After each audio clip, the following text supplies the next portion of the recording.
As condicións do arranque da campaña do polvo e da nécora tralo levantamento da veda non foron as idóneas debido ás grandes lúas das últimas noites.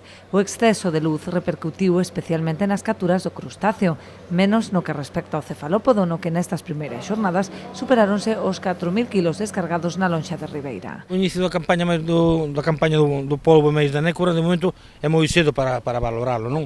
Coincidemos tamén con uns días de moitísima luna, unha das lunas máis grandes dai 5 ou 6 anos, e iso afectalle moitísimo a clase, por exemplo, principalmente a nécora, non? Que parece que de día ese marisco non entra tan fácil na nasa.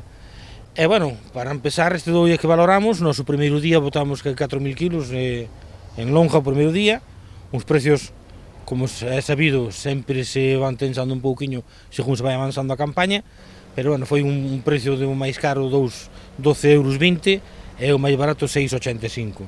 En cambio, onte se cambiou un pouquiño, subeu tamén a 12,30 euros, 12,40 euros a primeira parada, e despois a segunda xa baixou a 5,50 euros, non?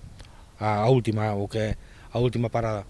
Pero, bueno, de momento son uns preços asequibles, xa se tomou máis polvo tamén, foron 4.580 kilos, e, bueno, según vai avanzando a semana e a forma de traballar, pois irase, penso que mellorando, non? A nécora de maior calidade superou os 27 euros, mentres que a máis barata chegouse aos 7. De momento, as cotizacións non son representativas. Haberá que agardar as próximas semanas, cando se incorporen máis embarcacións á campaña e incremente tamén a demanda, como soe acontecer na tempada de verán. Está pasando no tema da nécora, non? O tema da nécora tamén non foron os precios como nas navidades tan especiales, pero, bueno, vendeuse máis cara a 27,50 e pois a máis barata foi a 6,80, case a 7 euros.